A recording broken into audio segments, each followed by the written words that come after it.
Morning. Wow, we have a full house this morning. We thought a lot of people would be on their way to the airport, but thank you for staying around. So, welcome to the general session, and this session will close the conference. Just as an aside, this has been a great conference. Don't you think so? Right. But what's that old saying? You save the best for last, right? So there's going to be a lot of interesting and exciting discussion around ridership. This session will focus on a topic that keeps us all awake. But as we know, ridership is at the heart of our core business. And so it's the goal for many of our transit agencies, as well as part of the key performance indicators that we see from our departments, especially in operations and in service planning. So we're going to take a look at some of the strategies bus transit agencies are putting in place to serve, sustain, and build ridership. We've also invited a Tampa executive to share his thoughts about the critical role of transit ridership and economic development. And we want to hear from you too, so please make your way to a floor mic, and I think they're on each side, and there's one in the middle, so that you can share your thoughts and ideas and questions. Our first panelist is Brad Miller. Where's Brad? Oh, okay, Brad. Member of APTA's Executive Committee and CEO of Panelists, Suncoast Transit Authority in St. Petersburg, and one of the wonderful co-hosts of this conference.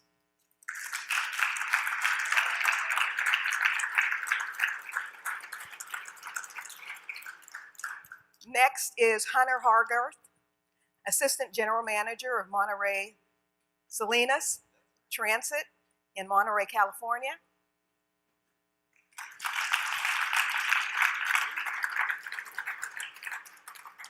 Now welcome Lorraine Snorden, Deputy Executive Director of Strategic Services at Pace Suburban Bus, Arlington Heights, Illinois.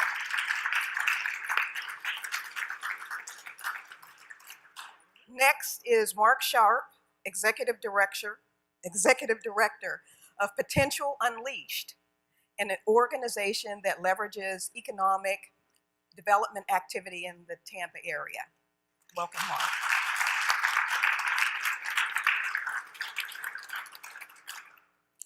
Thank you all for being here. We're looking forward to a great discussion. All of you represent agencies that have unique ridership stories to share and unique strategies for building and sustaining ridership. So let's begin with those brief stories. Let me just talk a little bit about some of the things that we're doing at DART, which is Dallas Area Rapid Transit in Dallas, Texas. Over the past several years, we've seen a decline in ridership on our bus side. But on our light rail and our commuter rail, our ridership has been increasing. But this year, in 2018, we've seen a slight decline in bus ridership. So some of the things that we've been talking about at DART that have been driven in part by our board of directors is how do we improve ridership? Some of our communities, like the Dallas community, which is one of our major member cities, is particularly concerned about low-income neighborhoods that they don't think we're necessarily have put enough emphasis on increasing ridership in their communities. So we've taken a look at our overall comprehensive operational analysis and gone through meeting with the community and looking how we can do service improvements, not only in our minority communities, but across the whole region that we serve. So first, I don't know if a number of you remember, I've been in this business for over 30 years, but if you remember the Mineta Transportation Institute, back in the 1990s, they did a study on the successful factors or critical factors regarding ridership. And so some of those things we're still using today, especially start with service improvement. And part of that includes expanding your expansion of services, ridership, redesign of routes, as well as bringing in your community partners to look at how you want to improve service in those particular communities. So we're doing that. We're also looking at service availability and amenities. We're increasing our fleet. In 2019, we'll have 41 new vehicles. Although over the past 5 years, we've completely procured 650 new vehicles. So service and availability and frequency of service is very important. So we're working on those methods and approaches as well. We are also working with some of our TNCs like Lyft and Uber in terms of what we're calling micro transit in some of our local communities where we have not as much transit service for a fixed route. So we're also looking at night service as well as weekend service that we can extend to some of those communities. So we're using what we're calling a four-pronged approach, which will include increasing frequency of service, new service expansion, amenities in terms of the procurement of vehicles, as well as partnering with some of our local communities like hospitals. We just have Toyota just moved to Dallas, so their headquarters is in Dallas. So we were lucky enough to get $100 million from Toyota to do short-term transit services around their properties and around that particular CBD.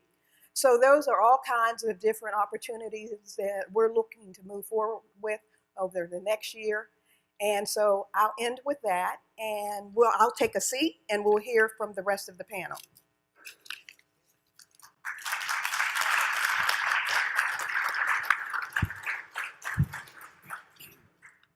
Well, good morning, everybody. First of all, I want to thank all of you for coming to the Tampa Bay area, and this is a session about ridership, and my agency was very honored to host the bus rodeo on Sunday, or actually some of last weekend and then Sunday. So one strategy on ridership that I'm thinking about is we serve 1,400 people for lunch on Sunday, and I think I'm going to count all those rides, all those people in line that ate lunch, and the trips around the yard in the rodeo as ridership. Panelists Suncoast Transit Authority that I lead is on the west coast, or maybe the best coast of the Tampa Bay with our beaches. And we have a system of about 200 fixed route vehicles. We have a relatively large contracted out paratransit service. And recently we have been seeing ridership declines fairly steadily for the last 2 years.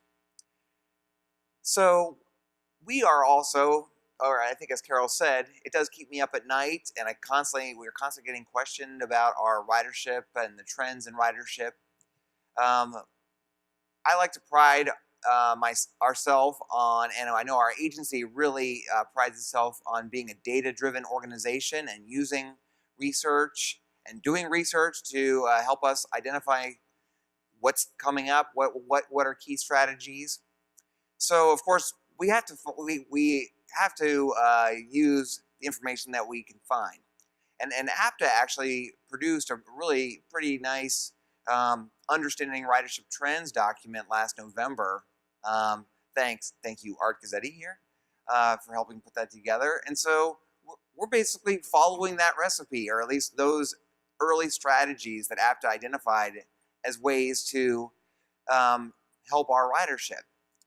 Number one, of course, is the need to have our transit network operate faster and save people time, because as new technologies come on board, more and more people have options that are maybe faster or quicker to their destination. So dedicated lanes, having dedicated lanes where the buses and all of our services can operate faster is obviously a key thing. So we're launching what we hope to be the first bus rapid transit line in the Tampa Bay area on our side.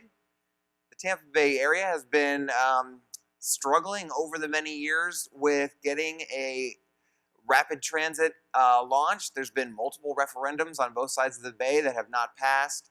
And supposedly there's been 55 attempts, 55 planning studies for some kind of rapid transit.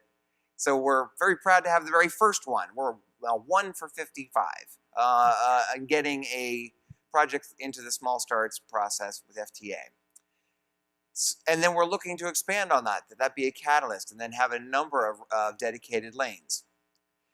The second thing is, of course, partnerships. Can we look to partnerships to maybe look at things like our fares?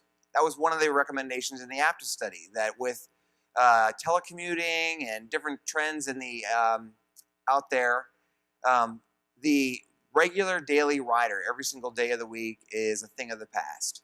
And are there different fare mechanisms that you might be able to institute that might be more modern? So one idea we had was our monthly pass. We've seen a real drop in our monthly pass usage fairly substantially. And so I heard some other transit systems talk about doing this at an APTA conference.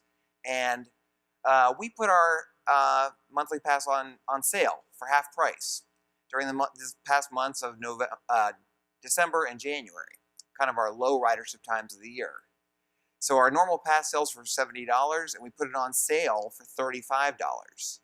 And that was a huge success. We sold more passes, we made more money, we made more fare revenue off the $35 passes than we do off the $70.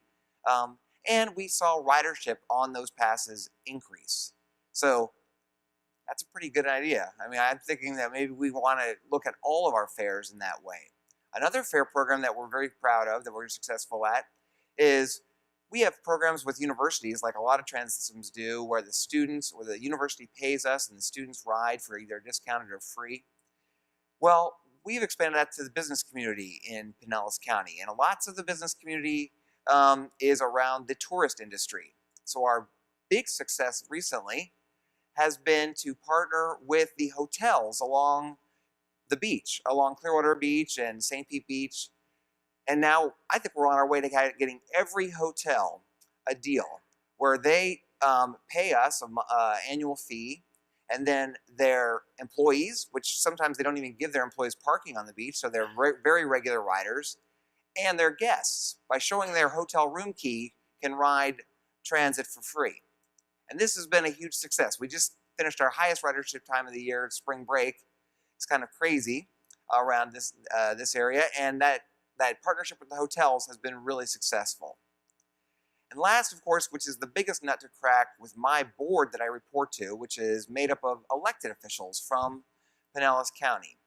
And we have tried over the years to provide a more streamlined, frequent network of routes, but every time we do that and we have to reduce service in neighborhoods or small areas, people come to the board meetings and they complain about their service. And with elected officials, often my staff and I have a little debate about how many people it'll take to go to the podium to have the board wilt and not make changes. And the over-under is like 2 people. So we've been struggling with that over the years, and we have not been able to go to more of a grid-like frequent network. But one thing that I think we have in our favor this next go-around, because we're going to do that again, is our partnerships with Uber and Lyft. And we've been really proud to be one of the leaders in coming up with these first mile, last mile solutions with Uber and Lyft and taxi cabs. And I think we're on to something there, that we can provide service to our entire community. Maybe not always with a fixed route bus. Maybe those are confined to the major corridors, like we've been talking about at this conference. But those neighborhoods and those folks that come and they're worried about losing their access to service can take an Uber, a discounted Uber ride to a transit center or bus stop, and then connect on the bus. So we're really kind of following the APTA model. We're hoping that this at least continues to provide access to our community, even if ridership has a downward trend currently. So those are some of the things we're doing over in Pinellas County. Thanks, Brett. Hunter, what's happening at Monterey Salinas? Well, in Monterey, I live in Monterey, California. We're on the Central Coast in between San Francisco and Los Angeles. And we are a small urban, under 200,000 type of agency. So we can use our operating dollars, our 5307 dollars for operating, which is very important out there on the Central Coast. One of the initiatives that we introduced I think it was right after Labor Day this year, was some free service on the weekends. In California, each of the transit agencies has a formula apportionment of what we call cap and trade dollars, and one of the eligible expenses for that is to do reduced fares or free fares. And free is not necessarily a four-letter word in Monterey, and we were able to introduce free transit service on weekends in our most disadvantaged communities in Salinas, many farm workers and their families, and immediately we saw huge increases in ridership over there, double digits, sometimes even doubling ridership on some of the lines. We were able to backfill the lost fares with the cap and trade dollars. And it's not just cap and trade that can be eligible. Any type of local dollars that you have, sales taxes, that type of thing, if you can provide either deeply discounted or really free fares on certain days of the week or at certain times of the year, you can definitely move the needle on ridership. So where we hear across the country ridership decreases, we're having double-digit increases in Monterey, thanks to the free 40s. That's what we call the promotion. The lines that serve Salinas are all numbered in the 40s. We just did a survey of our customers and on that, and so I've got a few notes here. It's fresh data here, but on the weekends, over 50% of the people are going shopping. So that in turn creates economic development with sales taxes, and the sales taxes come back to, a portion of that comes back to MST and our transit agencies. So it's sort of this feedback loop of increased ridership plus increased revenues for the agency. In addition, as a small urban agency, we are eligible for the STIC money, the Small Transit Intensive Cities funding through the, I think it's 5340 program from FTA. So we increase our ridership and then we get additional federal funding. So it really is this, if you can kind of figure out the formulas and figure out how to make things work, it's really a win-win situation. And it's sort of counterintuitive to what we struggle with, I think, as an industry is, of keeping our fare revenue there, keeping the fare revenue at a decent level. Well, sometimes you need to do these either deeply discounted programs, as Brad was saying, or even the free programs. What we found out is that with the free program, 20% of the riders had never ridden MST before. So we've got 20% new riders. Over 90% of the riders do not have a car or they're unable to drive. So this is an extremely transit-dependent market that we have there. We also asked if we ended the free fares on the weekends, what would you ride more often, less often? And about 45% said they would ride less often. So it really is our population there is very transit dependent, and they're very sensitive to fares. So being able to eliminate the fares on weekends has really provided not only benefits to the community, but also some great PR. And we kind of live and die by PR in our industry. It seems like whenever we're having, as an industry, increasing ridership, we don't get a lot of attention. But boy, if we have 1%, 2%, 3% decreasing, it's all over the media. And so having a free fare program like this did not have any adverse financial impacts because we were able to use local dollars to replace the fares, but we'll be getting additional revenues through the federal program as well as through our local sales tax. So I encourage you to find ways whether it's through industry partnerships or some other local funds, to try out some free fare promotions and see exactly how much increase your ridership can get. So that's our latest and greatest experiment in Monterey, and fortunately we're able to continue it for another year with our local cap and trade dollars. So Great. Lorraine, how about filling us in on ridership and pace? Okay, well, let me provide some context in terms of who we are. PACE is the suburban bus provider in the six-county northeastern Illinois area. We provide not only fixed route service but paratransit as well.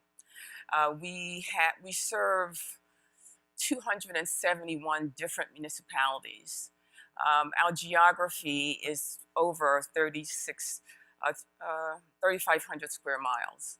We have 800 fixed route buses and 200 plus paratransit vehicles, as well as we have vans. So in 2001, we unveiled our Vision 2020 plan. In that plan, we were very specific in terms of what we perceived the future to be.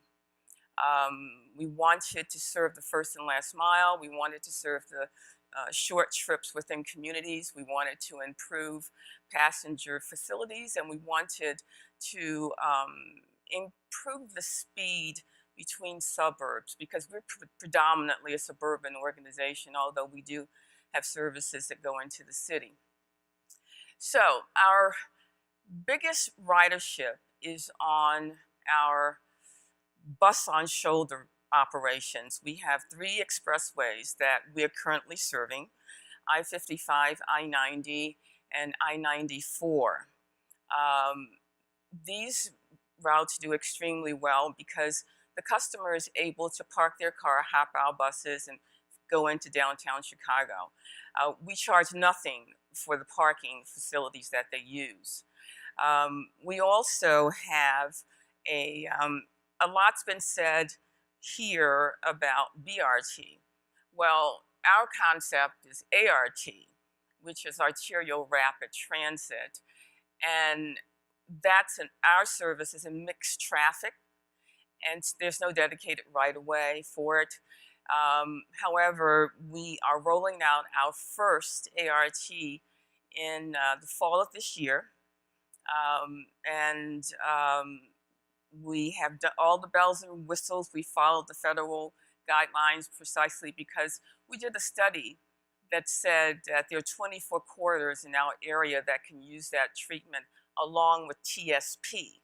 So we've done TSP, we've done ART, we've had bus on shoulders. We have fare instruments that we share with CTA, the venture card. We are looking at, I think, Memorial Day weekend, we might partner with CTA to do a tap and cap type fare medium, where we put a cap on how much the customer pays, and after they exceed that cap, they ride free. So we're looking at doing that as a demo Memorial Day weekend. I'm just trying to think of all the things that we're doing.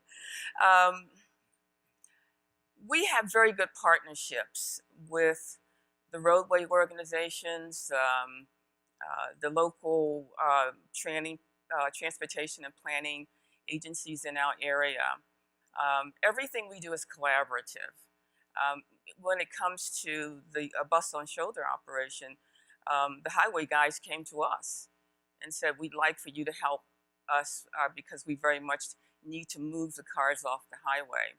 Our ridership in 2008 was like 35 million, I want to say, maybe 36.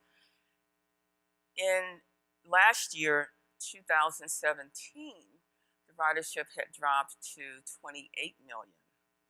So there's a huge gap there. We very much are trying to think outside of the box. I mentioned that we unveiled our Vision 2020 plan in 2001. We are now looking at updating that particular plan and taking us, we don't have a title for it, but for now, let's just say 2040. So we're looking to go, 20 years in the future, but we're also looking at to do something different that we didn't do before to make incremental reviews or changes to the document, because we recognize that what's going to drive us in the future is pretty much technology and data. And we have lots of data between our venture card data, we have our smart bus system. So we have lots of data. I was listening to Carol when she was talking about the partnership that they have with the TNCs. We're not quite there yet. We're trying to figure out what's the best fit for us, because we do think in terms of the first and last mile, we can use their help, because we can do the long trips, but we can use their help in terms of doing the short trips. And I think I should probably pause right now and then pass it on, because there might be some questions, because my mind is just going here. Yeah. Okay, before I get to Mark, a couple of external factors that are impacting the transit industry. And so we know that vehicle miles traveled between 2008 and 13, that though it's back on the rise recently. And so aggressive marketing by the auto industry, so there's more automobile ownership along with low gas prices, and the economy is thriving. Then with these different TNCs, as well as automobile ownership and increase, all of that creates traffic. So there's more congestion on the same roadways that we're traveling. So how can we improve the rider experience in light of increasing congestion? And then are express lanes the answer? Ridership's not the only metric that we can use in terms of transit's contribution to a region, but economic development is another, all right? And in fact, public transit and economic development often occur in tandem. One leads to the other. So Mark, you've been a public and private sector experience here in the Tampa area as a former county commissioner, and in your current role, plus you're a longtime transit advocate. Tell us about the role public transit is playing in boosting economic development activity in Tampa. Well, it's an honor to be here, and I spent 10 years as a county commissioner. I served 8 years on the HART board, and economic development obviously was incredibly important to Hillsborough County and to Tampa Bay, and we were all looking for ways to enhance the economy and grow jobs, but transit really never in our community was a primary driver. And so as a commissioner, I looked over and thought, we have this asset that's sitting right there, and really we're not using it well. It was a service that was provided predominantly for those who had absolutely no other alternative, and I felt that the agency kind of treated its customers that way, which was, you have no other choice, so you're going to ride our bus. And I felt that the service really wasn't that good. As a HART board member, the old regime, and they were all great people. I worked with many HART directors, but my first day there, I'm like, why don't we rip these blasted fare boxes off the bus and just throw them out the window and let people get on the bus as fast as we possibly can? And they're like, well, we can't collect money that way. And I'm like, look, there's got to be another creative way for us to go out and raise money, but we want to get people on the bus. And I was always worried about the long queue lines where the bus would stop and people would get behind the bus and wait, and they're honking their horns and they're getting mad. So we're not really creating goodwill amongst all the drivers behind us as people are queuing up and fumbling with quarters and nickels and dimes. And so I was very pleased to see the new HART regime, Jeff Seward, who I think has done a phenomenal job as interim director, and Lucian Campella, who's a CFO for HART. They've come in and they've helped to institute the Flamingo card, which I know Brad's worked on. I've got a Flamingo card. You can use it. You walk on. It's quick. It's fast. And so I think speed is critical. If you can walk into McDonald's and buy a cup of coffee, in fact, I think now you can probably pre-order your cup of coffee. I know in Panera you can. But I mean, if you can do those things, why are transit agencies on the lagging edge of that type of technology and not the leading.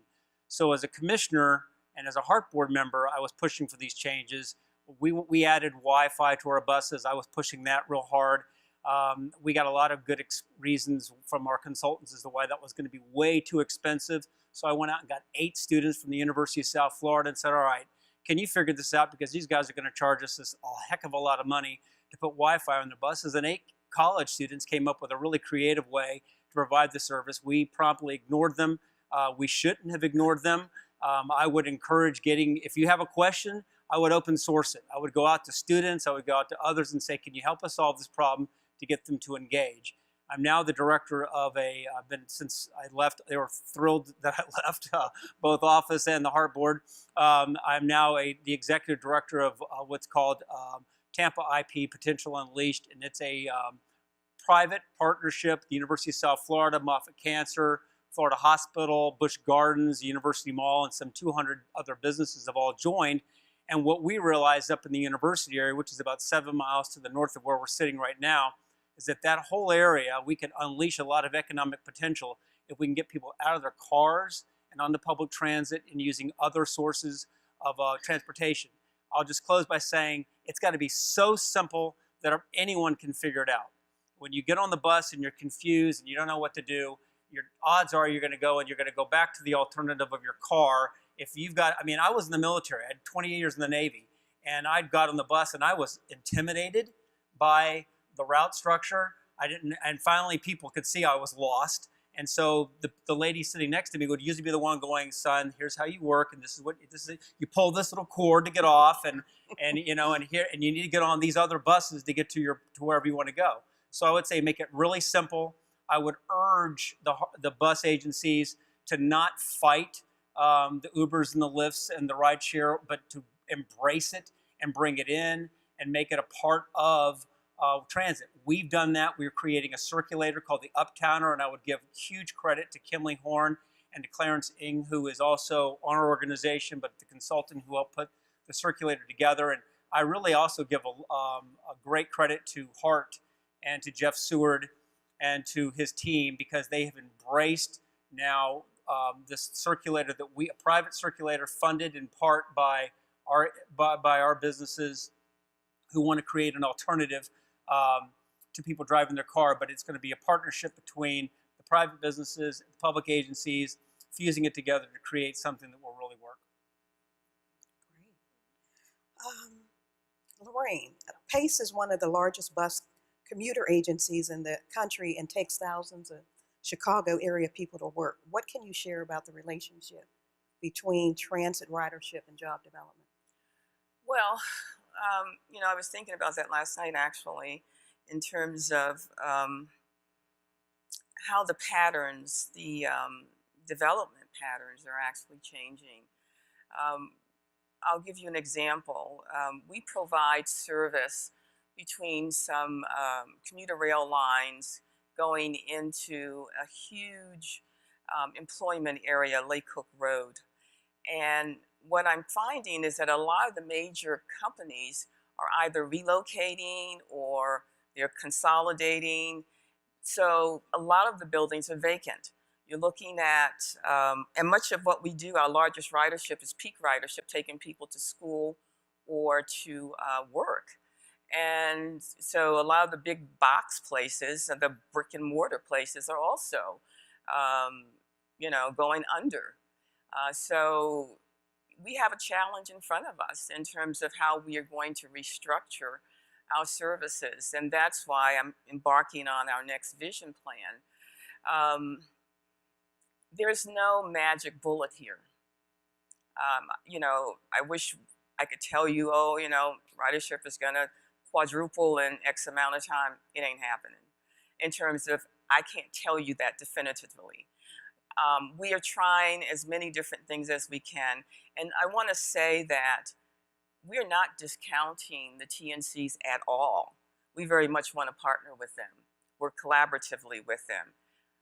We just need to figure out how we can share some data, how they can, you know, feed it back to us. So we're trying, we're looking at every possible way to increase our ridership. Absolutely. Yeah. Okay. Brad, anything else to add? I was just going to add to those comments about partnering with the TNCs and Mark's comment about making it as simple as possible. Last year during the summer months, actually because the air conditioning wasn't working on my car, I challenged myself to giving up my car for about 6 weeks and riding the bus. And one night at our facility, there's a trans center right where we work. I went out there, and not my route. Maybe that's strategic because I'm the CEO. I don't know, but another route pulled out early, and there were these 3 riders there, 3 or 4 riders there. They were cussing and swearing and yelling at PSTA and complaining. And I was like, oh, I am in a great opportunity because we have this great partnership with Uber. We have this direct first mile, last mile program. I bet I can get them to get an Uber from this stop to the next one, and they can catch their bus. So I got out my app, and I was trying to show them how to use Uber and all this stuff. Oh my gosh, it was the biggest nightmare. It was my own program that I'm bragging about all over the place. Like, to Mark's point, it was not simple. And so I came in the next morning, and I walked right into the planning department, and I was like, we've got this first mile, last mile thing going with Uber, but it is not totally easy for the customers to understand. So from then on, we have been tweaking it, and I've been driving the planning people nuts. But I mean, it's more like, now I view it more like the iPhone, where there's like a 2.0 and 3.0 and 4.0, and they're just constantly coming out with a new one. I think this is going to evolve. Our whole transit industry, we're in a very evolutionary period, but I don't know if we have the partnerships with Uber and Lyft totally worked out yet. I'm sure they'll be better next year than they are today. But that was a real eye-opening experience. It just validates that point. It's got to be easy. I mean, hailing the Uber directly, for those who can afford that, it is very, very easy to get from point A to point B. And we've got to make the transit network, including these partnerships, the same way. I wanted to change the conversation slightly. So, we've been talking about the TNCs, we've been talking about how to increase ridership. What we've not really touched on very well is land use. And because we are, suburban and rural for the most part, sometimes there's not pedestrian access to get to the bus stop. And in transit, we don't do curbs, okay? So it's up to the local areas to also partner with us to make the experience a pleasant one. You're not standing in snow or mud or water. You have a nice shelter with all of the amenities in terms of the real-time information, blah, blah, blah. That's a huge part of what we have to also push in terms of for our passengers, the land use piece. Yeah. Let's talk a little bit more about data and ridership. Data and ridership. Oh, yeah. So I know in Dallas we have what we call a Go app. So we're doing fare capping based on ridership data and the analysis that we've done in terms of low income, but also people who can ride and pay the monthly fare. You have your low income riders who can't pay for a monthly pass up front.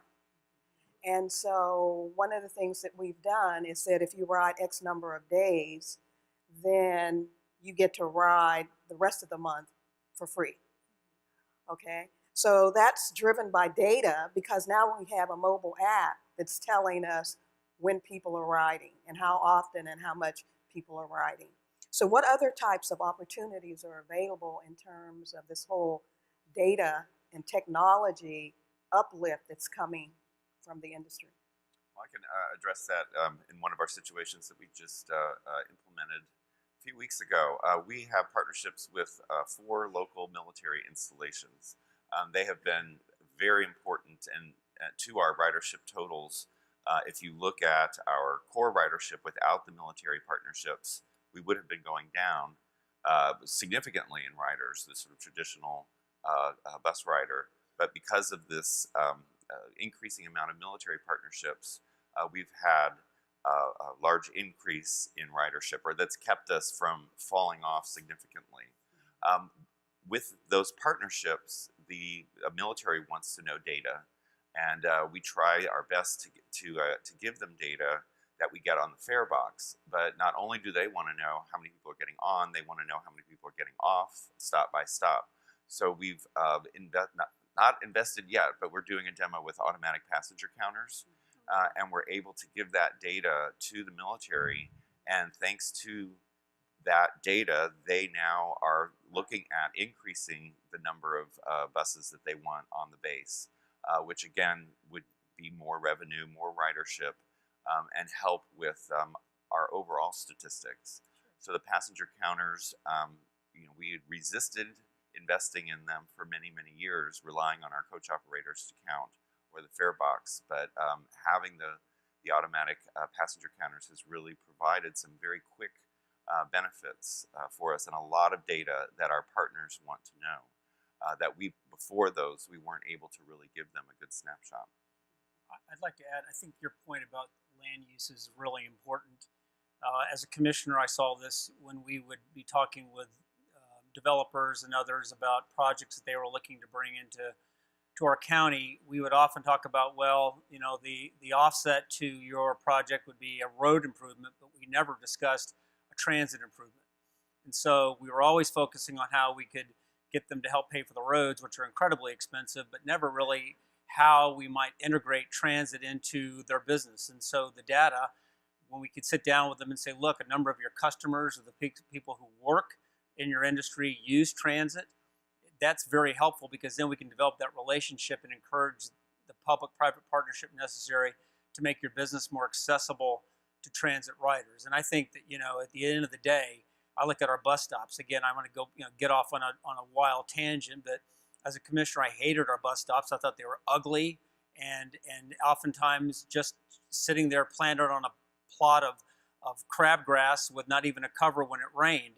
If we could have gotten the businesses affiliated to want to help put money into it and make them look nice, that would have been a way of funding the improvement of the bus stop. But the business had no idea the relationship between that stop and the business. And so more data showing them how people who ride the bus will go to their mall or store or whatever it might be, might help them to get more engaged in enhancing and improving the quality of the bus stops. And I'm very pleased. Again, I keep giving a shout out to Hart.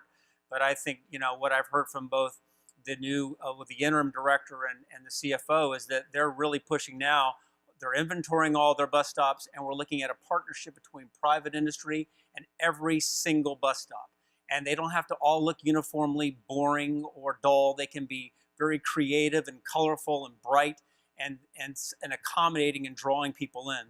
And if we're going to get the new rider, the person who is used to having it their way and wanting things when they want it and wanting it the way they think it should look, I think we need to be much more oriented in getting the business community tied into public transit. And to piggyback on that, I agree, transparency in terms of whomever. I mean, the customer that's riding our buses, our roadway partners, the businesses, transparency.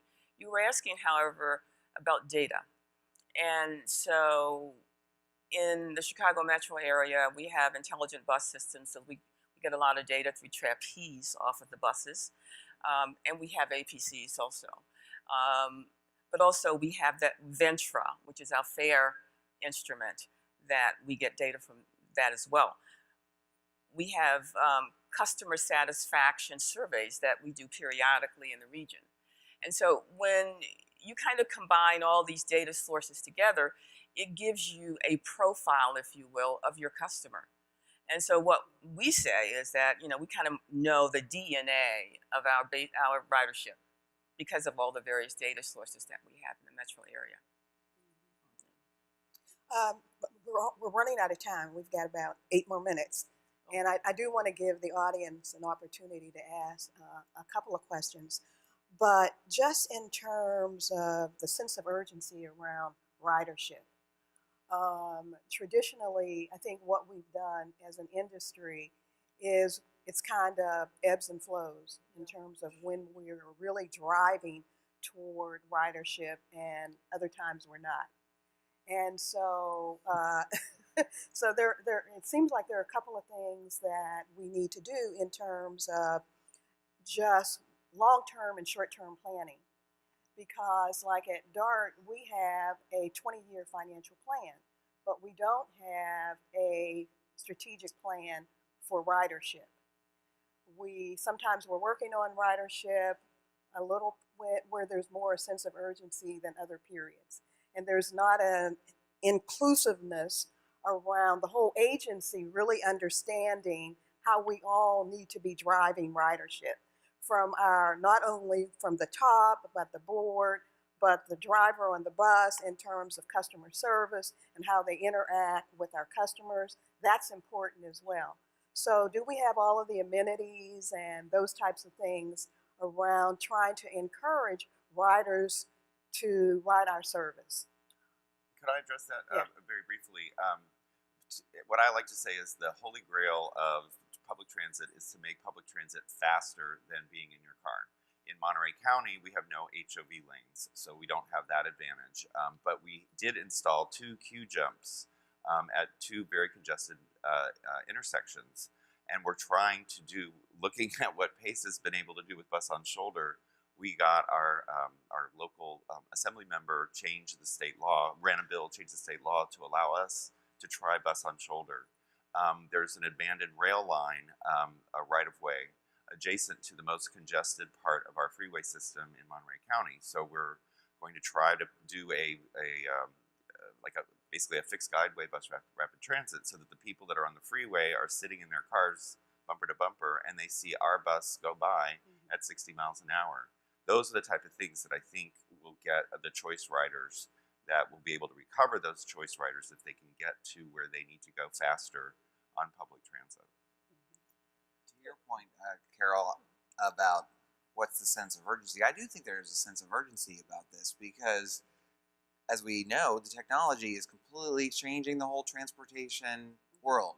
And there's been some studies that have now come out that are showing that TNCs in our urbanized areas or maybe around major attractions are creating congestion, more and more congestion. Nevertheless, the economy, having more and more people buy cars, our roads are getting more congested. We are seeing our traditional ridership drop, but then in other areas, like we just saw during spring break, our tourist-oriented services were up. Our paratransit service is way up, hitting all-time record highs. There is lots of change going on that we need to take advantage. Transit just can't sit in the background, and we constantly have to be evolving with the sense of urgency that we can be a key, valuable asset in our community, helping our communities change, understand this change, and make sure we don't get overrun by it. I would add, Carol, that it's a mixture. There's not one size fits all. We're going to have a whole array of services that we offer. In our geography, it is so large, 3,600 square miles, and it's a mixture of urban and rural. Some services we say we have there to just have coverage, because the densities aren't there to support a traditional type service. So we've tried circulators, we're looking at microtransit. There are many things beyond fixed route that we're looking at to try to tap into where the riders are. And I would just urge, and I think it's always been a pleasure when I get to listen to the experts sit at the table and talk about what they're doing, and it's well taken, but maniacal collaboration. Bus agencies need to be thinking, and I hate even use the word bus, mobility agencies need to be thinking about how we're going to collaborate with our business partners. We need to be thinking about the customer 24/7. I definitely think that it's not a top-down problem, but a bottom-up. Start with when I gave up my car a year ago in Tampa. I said when I was getting on the plane to take a flight, I'm not going to drive again for the next year. And my wife said, boy, you're in it, because now people were tweeting back, ooh, wow, you're really going to do this. And I spent a year riding the bus, also using Uber, Lyft, and catching a ride when I could catch a ride from friends to experience it. And so I use the bus almost every day. And that bus driver is the most important person to me. He or she gives me information. I watch them help people who are lost. And so I would say, embrace your frontline troops and say, guys, we're going to solve this problem. But I tell you what, if the agency's not thinking that this can't be something we're just kind of whimsically dealing with while our ridership's going back up so we can forget it. I would say that it should be at the top of the priority list for every person who works in a bus agency, from the ground troop to the executive director. And if it's not, find somebody else for that job, because we got to get out there and get those riders. Absolutely. Any pressing questions from the audience? We've got 2.5 minutes left. So, Billy Terry, Associate Director, National Transit Institute. Quickly, I have a sense that the wonderful lady I talked to who cleaned my hotel room probably not taking Uber or Lyft, and she's not a choice rider. So having said that, if you could do an autopsy, right, amongst those riders that you lost, who are they? Are they people who lost their jobs, who are now telecommuting? What's that delta of ridership that you lost? What do you think that group looks like? So I can address. Oh, go ahead. Well, we try to do the same thing, because we, of course, we can't. We didn't really have any way of actually calling the people who stopped riding the bus and say, like, where did you go, or did you get a car, or whatever. But we started looking at our ridership that was still with us, and then doing, by process of elimination, who had left us. It wasn't the lowest income folks. We offer a low income bus pass funded by the state of Florida, and that ridership kept growing. It didn't seem to be our tourists. A lot of our ridership is on the beaches, on our trolleys, and the tourist market seems to be holding steady. So who is it? It is, at least in Pinellas County, I believe it's the folks that are just above poverty, or above our lowest. They're not fully transit dependent, and this emerging data that's coming out about car ownership, and you either able to get a used car or a clunker or anything. That's where I think we're losing our riders. Folks that can have some money so they can afford to get off the bus. I think those are the main folks that we've lost. I know we're almost out of time. I'll just say really quickly, when we do passenger surveys, we see that people, the peaks are people that are riding 1 year or less, and then it drops off until it picks back up again, that they've ridden more than 10 years. So it's the ease of car ownership once you kind of get your foot in the door on that economic ladder, as well as in California, undocumented residents can now get driver's licenses, and so that, I think, has had some impact on our ridership. That more than 1 year and less than 10 years. I might add, gentlemen, that fuel prices are going to change much of this. If the price of per gallon fuel continues to rise, we're going to see more ridership. Is that a prediction? I hope not. Okay, I think that's, we've got 10 seconds. Okay. Any other real quick question from the audience? Okay. Well, I want to thank our panel for their expertise and insight on this topic that will be around for a long, long time.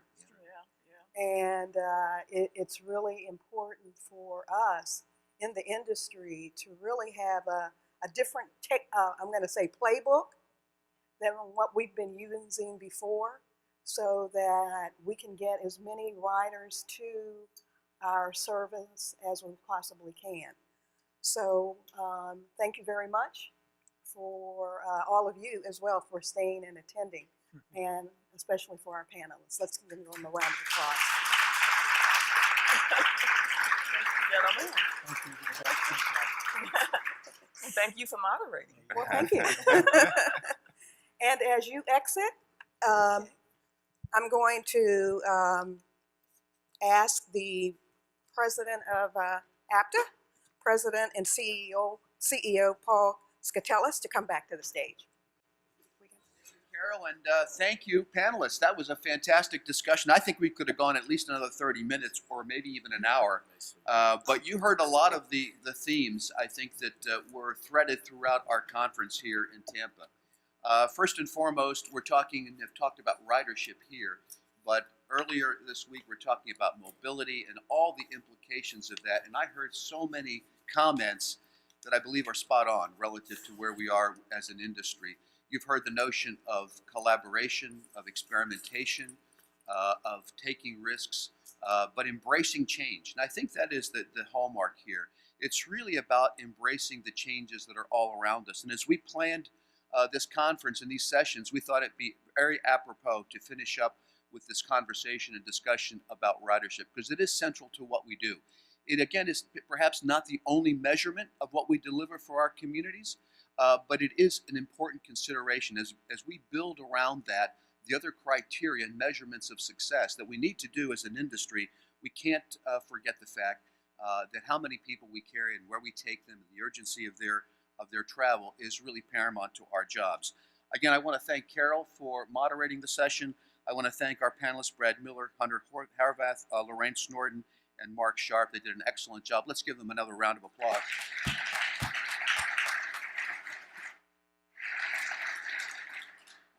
So with that, I would like to introduce to you the agency that will be hosting this conference, with one little caveat, next year, because this bus conference has been rebranded and by no mistake branded to be the Mobility Conference next year. So in 2019, our host will be the Transit Authority of River City in Louisville, Kentucky. And again, by no mistake here, we have rebranded the bus conference to be the Mobility Conference in 2019 and going forward. And it really is to acknowledge the broader role that we as bus operators and industry leaders need to think about as we continue to evolve our services. So Barry Barker is the Executive Director of TARC in Louisville. Barry has a long history of being very active at APTA. He's been in Louisville for some 23 years. He's a leader in our industry. He has been named the APTA's Outstanding General Manager back in 2007. He's a great colleague. I've enjoyed my association with Barry for well over 30 years.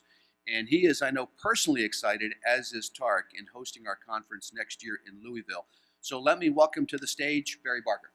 I throw my hands up in the air sometimes, saying, hey, yo, gotta let go. I wanna celebrate and live my life. That's our Assistant Executive Director, Ferdinand Risco. Take another bow. That's it. That's just to get you all clapping at the appropriate points in time. Aida Kopek is here as well, who's our Director of Planning. I can't see past the lights. Anybody else from TARC sitting in? Okay. Take a deep breath. Okay.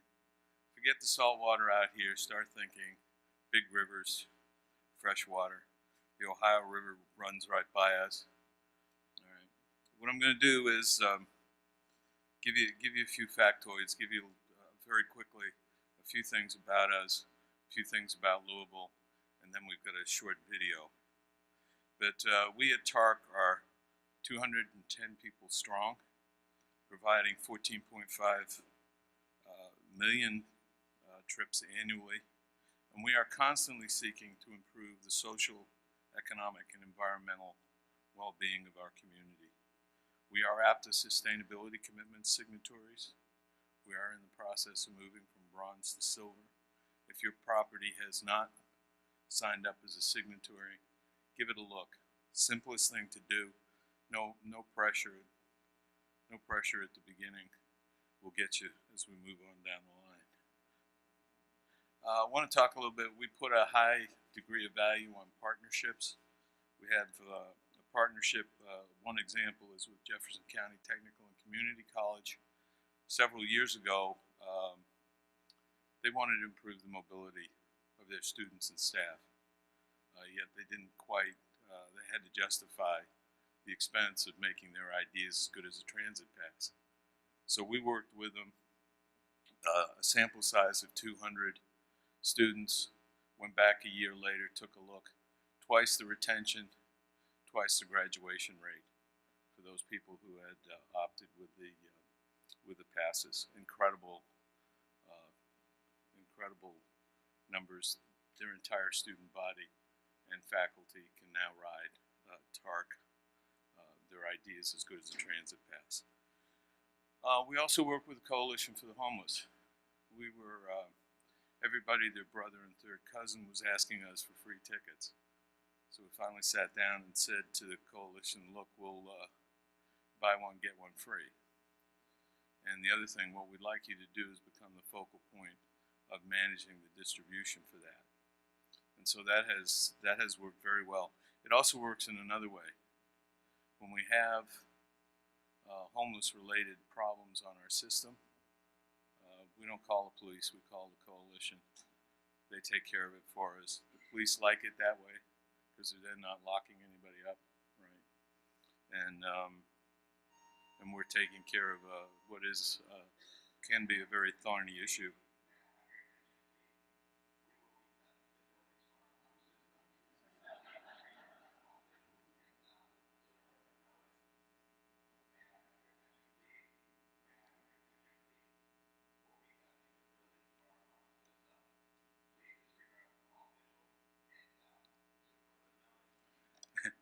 Except for your speaker, you can still pay attention to it. Wow, we don't need to do anything, right? That was just simply okay. We are in the process of doing a comprehensive operational analysis, and we're going to follow that up with a long-range plan. That will be grist for the mill when you come to visit. We've also increased our security, and what we've done is our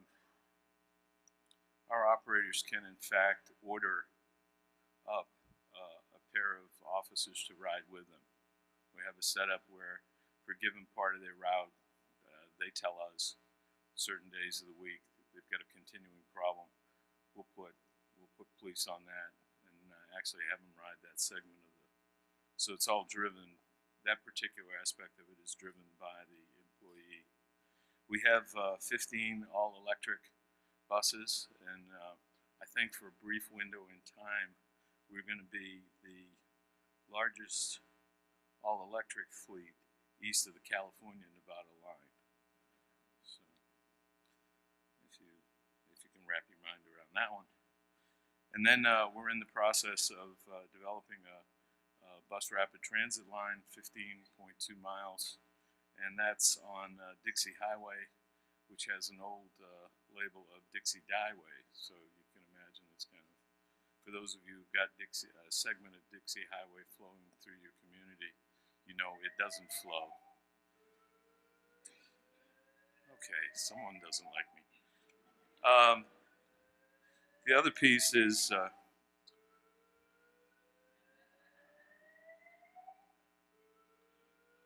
you know, my kids do this. Yeah, Dad, yeah, okay.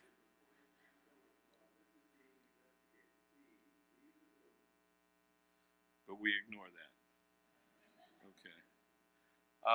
When you come, and you'll see it on the video when we get there, we are in the process of rehabbing Union Station, which is everything you can imagine it is, and it was first constructed in 1891. We figured it was time for a new HVAC system. I will tell you, we're not getting it done at 1891 prices, that's for sure. But let me focus on the community a bit. Please come to Louisville in the springtime. You know, what you'll get to experience is the new Bourbonism. And Ferdinand can tell you all about that. There he is. We are the most compassionate city in America. We are the birthplace, the hometown of Muhammad Ali. and now home to his the Muhammad Ali Peace Center. And if none of that floats your boat, what you can do is walk across the street and you can get yourself your own personalized Louisville Slugger, so your own personalized baseball bat. But I would caution you when coming to Louisville to be very careful. I first visited in the summer of 1994 and I haven't left yet. So please enjoy the video.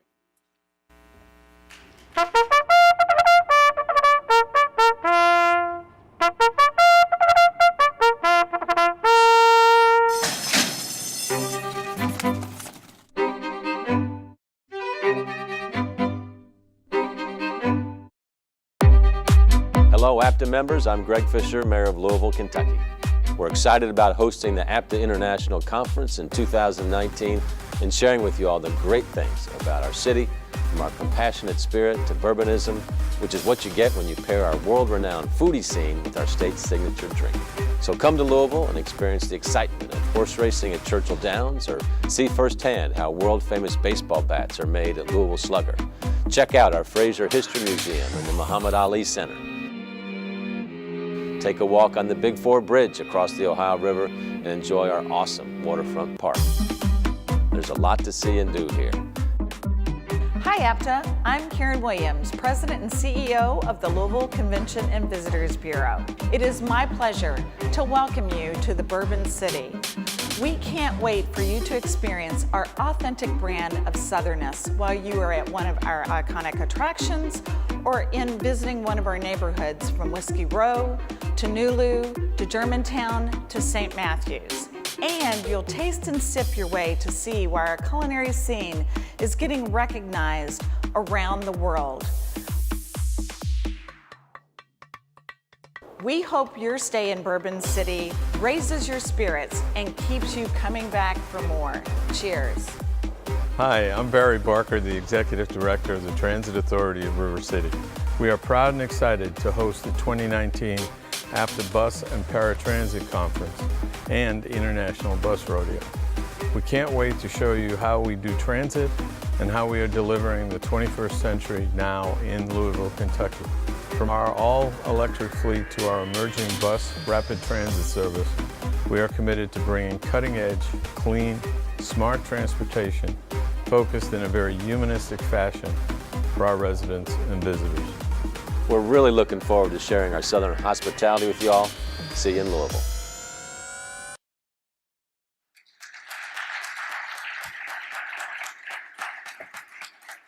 Well, Barry, thank you. We are pumped up for coming to Louisville, but I got to tell you, I'm a baseball fan. I want my personalized Louisville Slugger. Am I going to get it? All right, thank you, thank you.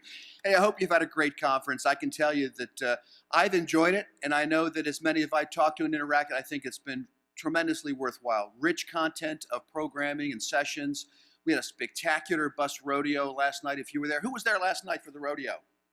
It was amazing. We talked a lot about the challenges in our industry, but I have to tell you, our opportunities far outstrip any of the challenges. We've got great opportunities to make this an even better industry than it is.